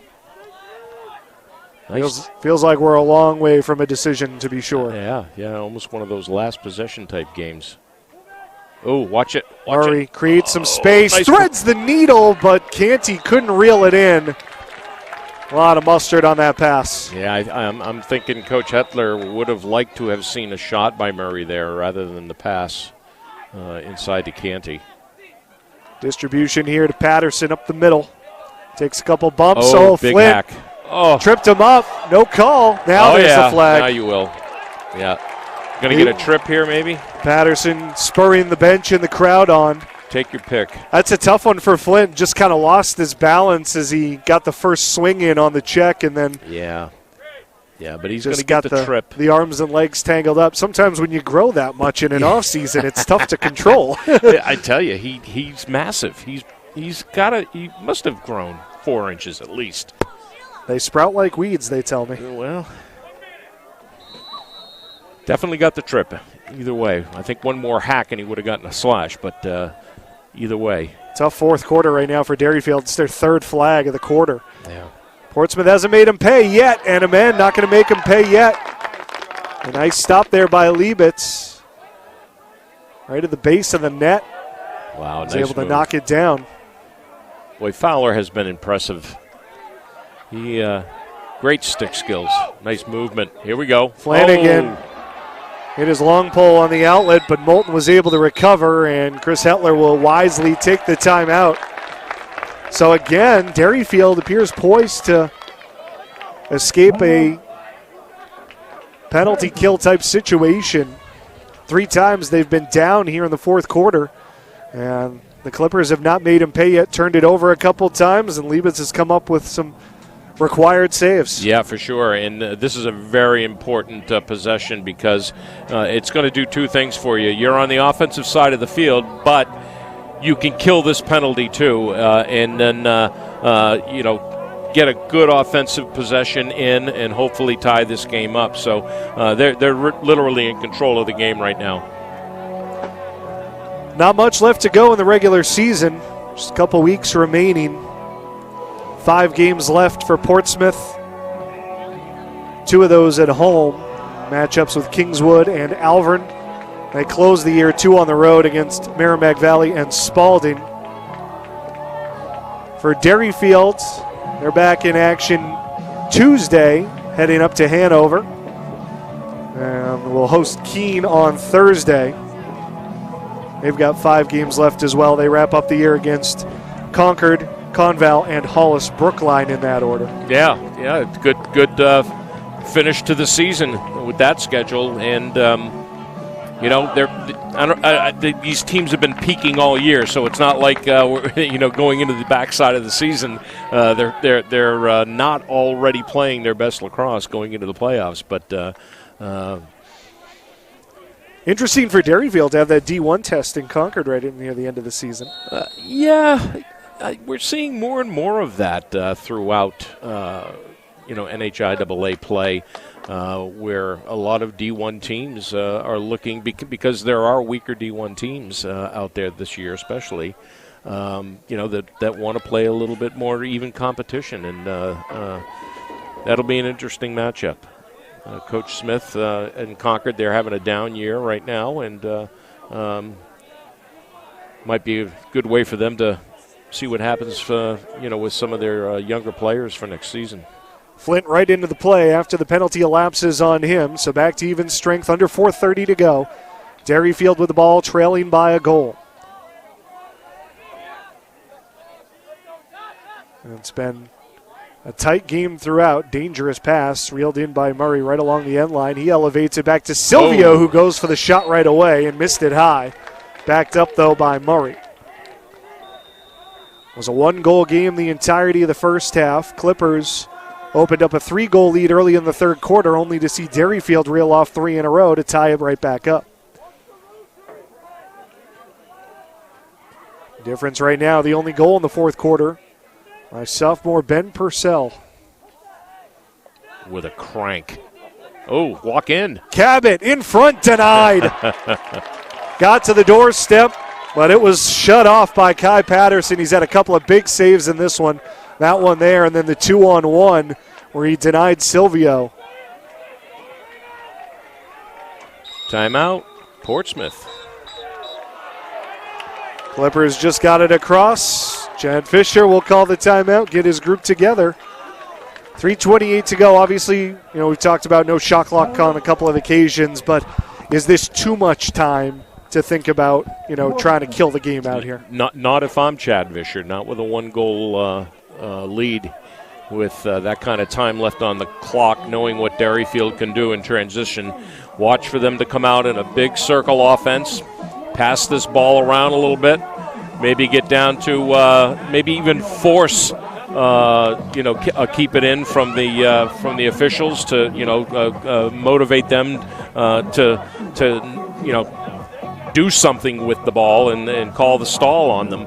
But that's what I would do. I don't expect to see them try to force anything just because they need to get that extra goal in their back pocket. I think you play it smarter than that. Quick correction on my part. I said Purcell has the difference maker. It's actually Lucas Patton who has the difference-making goal right now. Purcell scored the first of the fourth quarter. Derryfield evened it back up. Yeah. And right now Patton, his only goal, has the difference maker. And again, wouldn't that be a heck of a redemption story after kind of struggling a little bit in the first half with a couple giveaways, and you said just an unbelievable shot to tuck it in on the far post. Yeah. I mean, that's just the placement of that inside the pipe, upper corner, offhand. The weak side of the goalie, that's just intelligent shooting, and we've seen a lot of that tonight. He's not the only one. We've seen a lot of good placement, bounce shots. I love bounce shots. I don't know why more kids don't learn how to do that. But this will be an interesting 3.5 minutes here. Well, even for this game, as close it has been, it really has taken great shooting from both teams to score. The goalies have been really solid on both sides, and the defenses have limited the shots seemingly mostly to the outer edges of the attack box. There hasn't been a lot of room in close. No, not, and not that Derryfield hasn't tried. They've tried with a lot of skip passes through the middle and have not been successful.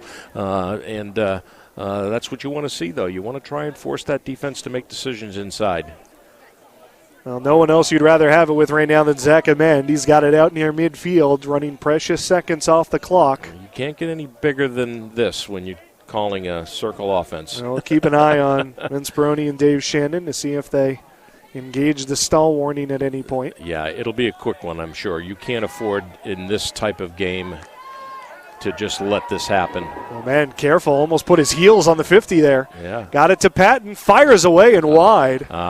Very smart. Did you see what he just did there? Shot from deep to reset it. Just to get the reset. We did something, Mr. Official. we tried, but look how bad my shot was. Yeah, with Catino basically planted on the end line, there was no doubt that Portsmouth was going to get the backup. Yeah, I am going to have to ask Coach Fisher what's the call on that. Let it rip, when he sees the body language of the officials, and they're getting ready to put their arm up. Coach Fisher and official Peroni are standing right next to each other now, literally. Catino just running in circles right now. There's the double. He takes a shove. Yeah. Now we get a whistle. Call a timeout. Perfect. There's the timeout. Perfect. So it's been already, almost a minute and a half of possession time, maybe more than that for Portsmouth. Yeah. Since that initial timeout when they secured the clear. Yeah. And they've taken one shot that was off by about 10 feet. Yeah, literally almost 2 minutes that they ran off the clock there from the 3:28. Or excuse me, it was 3:28, wasn't it? Yeah, at the timeout. So that's just good coaching, good strategy. Loved what I just saw there. That's how you manage the game when you're in a tight one. So the initial question then becomes, what's the counter here for Derryfield and Chris Etler? Boy, you got to 10-man it. You got to jump on guys. You got to lock off adjacent. You got to put your horses out there and match horse to horse. Can't have ponies running with horses out there because Portsmouth, as you just saw, they will just run the ball, and they're very, very smart. You start getting into the corners, and you're going to get into trouble with adjacent slides, or not adjacent slides, but the guy that's adjacent to you that's locking off his guy is going to have an easier time of doubling up. But I fully expect to see Derry press hard here. At what point does Liebitz leave the crease and start to get more involved in terms of the pressure defensively? I would think that if they can't pull, they're not going to pull Nick Smith here. If you can't get a takeaway within the first couple of seconds here, 10 seconds or so, you got to jump. Stall warning back on, re-engineered by Smith. Yep. Takes a shove, still with it. Flanagan giving him what for? Look at the defense. Smith just playing keep away, rolling off of Flanagan. Takes a hard stick check. Double coming. Smith looking for help.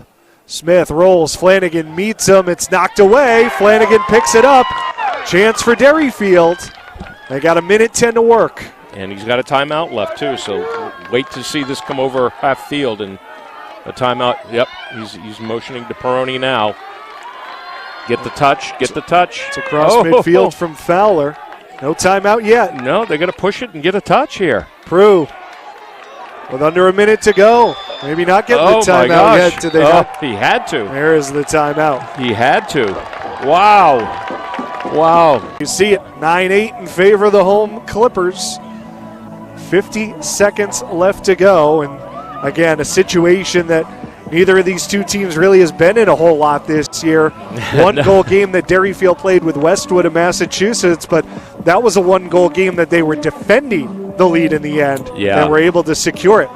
Yeah, and Derryfield hasn't had another close game that I can see that's been anything like this. They had that runaway wins, or have had runaway wins almost the entire season.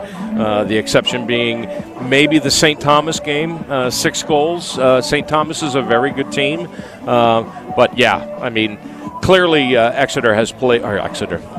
Portsmouth has played a tougher schedule, having Exeter on their schedule and actually beating the Blue Hawks.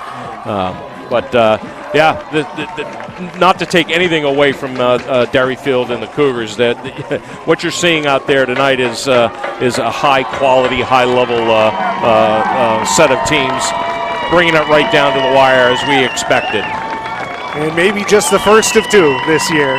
Yeah. So this may only be the first course. Give me more. Fill me up, man. Delicious 2-course menu. Fill me up. 2 favorites in Division 2, both 11-0. Only one will leave with that goose egg in the loss column tonight, though. Right on. Chance for Derryfield here to even it up in the final 50 seconds. No surprise, Silvio will engineer it. Yeah, and he's been dealt with fairly efficiently tonight by the Clipper defense. 2 goals, or just the 1 goal for Silvio, excuse me. Early in the first quarter. Yep. Out there with Flint, Cabot, Prue, Murray. Murray with it here.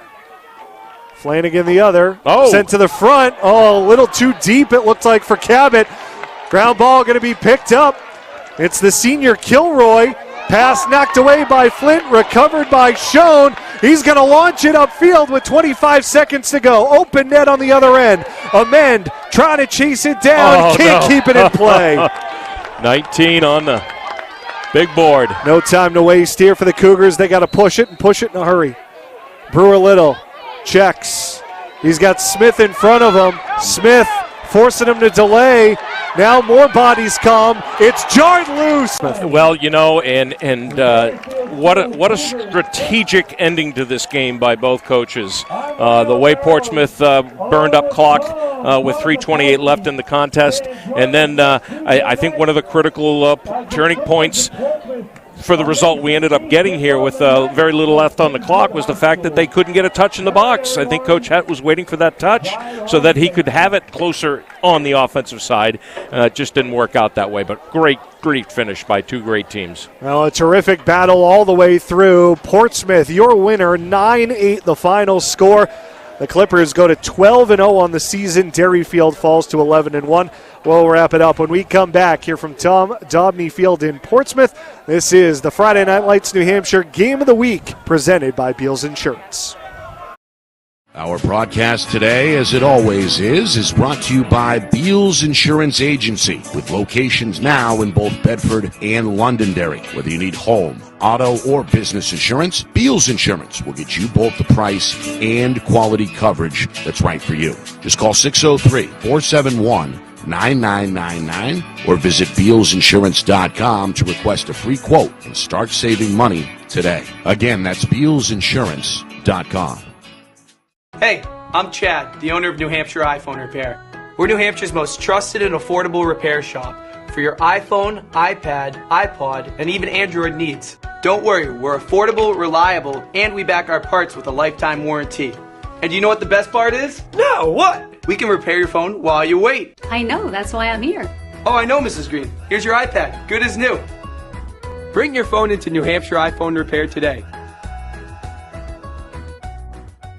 The New Hampshire Tomahawks promote the highest level of club lacrosse competition, not just in the state, but in the country. Looking to get recruited? Director Chris Cameron keeps an open dialogue with the nation's top college lacrosse coaches. Over 400 New Hampshire Tomahawks alumni have played at the college level, including the ACC, Big East, Big Ten, Ivy, NESCAC, NE10, and more. New Hampshire Tomahawks coaching staff has over 100 coaches, including current high school varsity and college coaches. The Tomahawks offer training for players of all ages, clinics, camps, and leagues, along with spring, summer, and fall elite teams. So play with the best. The New Hampshire Tomahawks, showcase and development for college lacrosse. Visit NewHampshireTomahawks.com and girls.nhtomahawks.com. How can you reach your team's fundraising goals at no risk and no cost? MG Sports offers a variety of products to make your team's fundraiser a success. Their products include tickets and discount cards to hundreds of local businesses. MG Sports now has a digital platform where athletes can raise funds in the comfort and safety of their own home. So become another lacrosse program like Bedford, Goffstown, or Memorial that sets fundraising records every season. MG Sports, fundraising made easy. Visit mgsportsfundraising.com to start raising money for your team today. Are you thinking of selling your home? Well, now may be the time, given that spring is here, the market is hot, and interest rates remain at all-time lows. It's time to call Roger Howe, a licensed professional realtor with the Bean Group. Not sure what your home is worth? Roger will provide a market analysis for you at no charge. With 12 years experience in residential, commercial, leasing, and investment properties, Roger knows your local market. So contact Roger Howe of the Bean Group today. Buy local and save big. For over 26 years, Spectrum Monthly has been providing great local offers from businesses in New Hampshire and Massachusetts, delivered to your mailbox every month. Spectrum is chock full of savings from your favorite businesses. From local restaurants and retail stores to entertainment, fitness, and home improvement services. You'll have easy access to thousands of dollars in savings, including exclusive offers for Spectrum readers. Every month, enter our readership contest for a chance at winning cash and local gift certificates. Spectrum Monthly, no one brings you better offers. Welcome back here to Tom Dobney Field in Portsmouth. Along with Roger Howe, I'm Ben Alcher. What a terrific battle in our Game of the Week presented by Beals Insurance. Again, the final, Portsmouth 9 and Derryfield 8 in a battle of Division II unbeatens. It is the Clippers who emerge victorious. They go to 12-0 on the year. Derryfield falls to 11-1. Came down to the final few minutes, Roger. Came down to the final possession. And how about Kai Patterson coming up with some huge saves in the second half? Yeah, and although the goalies ended up even on saves for the game, man, even some of the stuff that he looked like he was out of position on, he got back and he was there at critical times. He's not the most, I'm a father of two goalies, so why can't I say the words? But he's a little bit unorthodox, and he's sometimes out of position, but he's always back, and his vision's very, very good. Sophomore rose to the occasion. Maybe no stop bigger than the 2-on-1. Looked like a sure goal. Oh, found Quinn Silvio and Patterson somehow made himself big enough for the kick save. That one certainly will resonate in a one-goal game. Indeed, and just good play all the way around by both teams. Let's not take anything away from Derryfield on this. I do think one thing did hurt them, and that was the penalties. There was only one score off of the 4 penalties that Derryfield had tonight, and that was early in the game.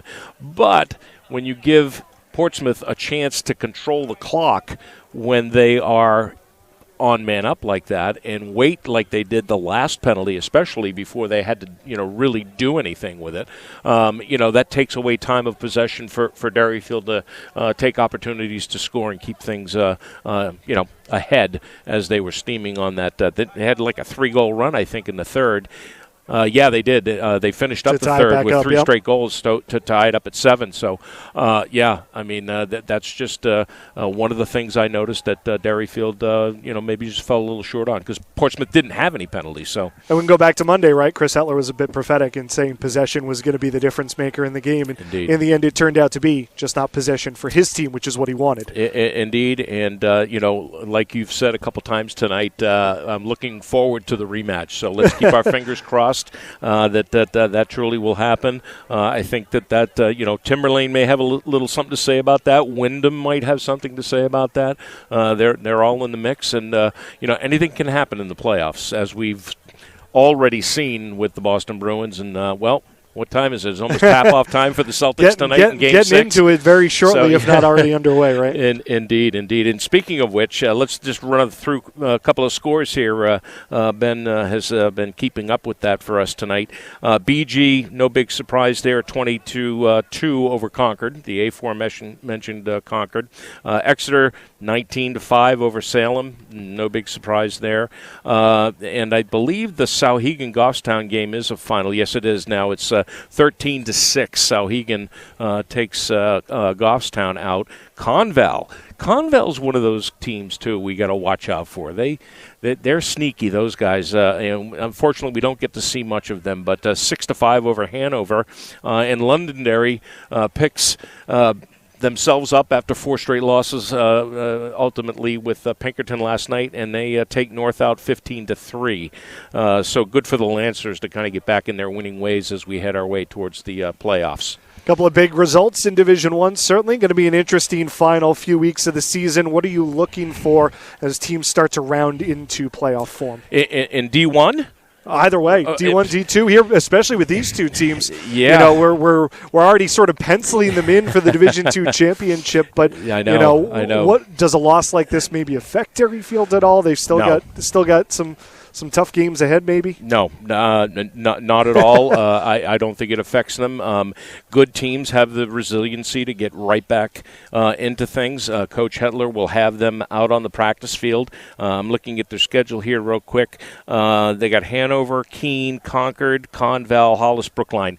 Not a tremendously difficult schedule for them. The Hollis Brookline game could be problematic depending upon how healthy Hollis Brookline is, and that is at Hollis Brookline, which is a grass field. I believe they might have gotten turf in the last couple of years, but I'll figure that one out. But this isn't going to affect Derryfield at all. No, they're on a roll right now, and this game could have gone any way if you think about it and you really look at the quality of the players out there. Well, you'd have to think after a loss in the championship last year, close loss on the road in the regular season. That's now 2 straight that they've dropped to the Clippers. I'm sure this Cougars team probably going to be chomping at the bit for another go. Yeah, and I again, they're a young team. They do have some seniors, but this is the same core group that was, in the finals over in Exeter, last year, and you can tell that they've matured, that the group has matured. The other thing that was a key to this game, too, is that,